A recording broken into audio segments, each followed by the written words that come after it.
transparece na investigação realizada pelo GAECO é que essas pessoas que acusam e a todo momento tentaram envolver o nome do prefeito na investigação, essas pessoas, havia entre elas uma comunicação e algumas delas apontam no sentido dessa comunicação ter ocorrido e um contato ter ocorrido com o então prefeito, depois que foi cassado, o Alcides Bernal. Essas pessoas mencionam contatos com o ex-prefeito cassado e contato entre eles. E em alguns momentos também transparece que elas tinham, ou pelo menos tinham uma certa previsibilidade que elas estivessem sendo ouvidas nas conversas telefônicas. Nos depoimentos, tanto é que os depoimentos delas são um pouco diferentes das conversas. E além disso, agora surgiu esse elemento, já no mês passado, que houve a defesa de um outro denunciado, do Ronan, ingressou com um incidente de falsidade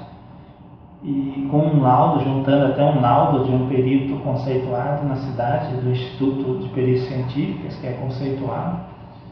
dizendo que alguns dos cheques não são de autoria do Ronan, porque, ao contrário do divulgado na matéria do Fantástico, e que dá a impressão de que os cheques trocados com agiotas eram só de terceiros, vários dos cheques foram cheques passados, cheques do próprio Ronan, de emissão dele mesmo. E alguns desses cheques foram questionados na sua validade e na sua autenticidade, e foi suscitado esse incidente de falsidade no processo, indicando pela defesa do Ronan que não só os cheques, mas algumas assinaturas no verso de outros cheques também não seriam verdadeiras. E esse quadro todo nos leva a entender que o Ministério Público teria sido induzido realmente a uma linha de investigação equivocada por essas pessoas. Porque se chegar ao ponto de entregar no Ministério Público um documento falsificado, realmente o Ministério Público também teria sido induzido a erro, teria sido induzido a seguir uma linha de investigação que não é a linha de investigação correta. E a todo momento essas pessoas, um grupo de pessoas, tenta vincular a circunstância de o Ronan ter trocado cheque na praça, eles tentam vincular a todo momento o nome do Gilmar Goulart. E essa vinculação é que não existe, na verdade. Não há prova disso, o que há apenas são essas pessoas falando, algumas dessas pessoas falando, e pessoas cuja credibilidade é muito questionável. E por isso que nós achamos que o Ministério Público realmente seguiu uma linha de investigação e foi, se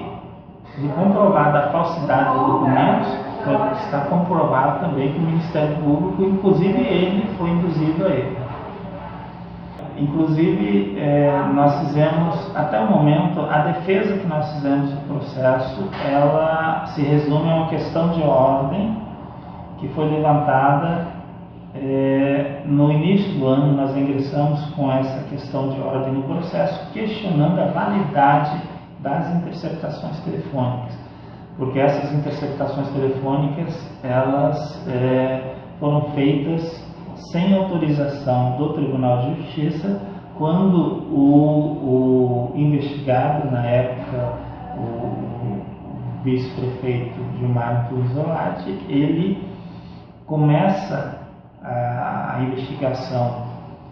com ele no cargo de vice-prefeito, mas no primeiro dia da interceptação ele já toma posse como prefeito. E a partir de então prossegue-se a interceptação sem autorização do Tribunal de Justiça. Nós questionamos a validade disso e estamos aguardando que o Tribunal de Justiça se pronuncie efetivamente sobre a validade dessa interceptação. A despeito disso, se o tribunal entender que a interceptação tem validade, há alguns elementos no processo que nós vamos pedir para que sejam mais bem avaliados, inclusive a questão da integridade das interceptações, porque nós temos um documento no processo em que houve uma supressão de áudios, e essa supressão de áudios ela coloca em xeque a questão da integridade mesmo das interceptações. Mas isso nós resolvemos de uma forma bem técnica dentro do processo, porque nós vamos requerer, se for necessário, nós vamos requerer uma auditoria, que seja realizada uma auditoria no sistema para verificar a integridade dos áudios. Soma-se a isso também a questão de que houve, admitido pelo próprio GAECO, que a gravação da busca e apreensão realizada na casa do prefeito no dia 11 de abril, a gravação ela foi extraviada, né? Eu solicitei uma cópia dessa gravação no ano passado e o GAECO informou oficialmente que não tinha mais essa cópia disponível, porque teria sido gravada em cima ou teria sido extraviado o arquivo. Então, isso também são elementos que, além de dificultar a defesa, porque nós precisamos de todos os elementos de prova, eles apontam no sentido de que o Tribunal de Justiça deverá, em um determinado momento, se admitir a validade das interceptações, analisar com muito mais critério, com muito mais rigor, tudo que foi investigado para poder chegar a uma conclusão que seja uma conclusão justa dentro do processo. E a justiça você só consegue se você analisa não somente o que se divulga na mídia, o que se divulga, o que desafetos políticos falam, mas quando você analisa as provas e principalmente a integridade dessas provas para que elas correspondam à realidade dos fatos. Página Brasil. A notícia em um clique. Acesse paginabrasil.com, uma empresa do Grupo Capital de Comunicação.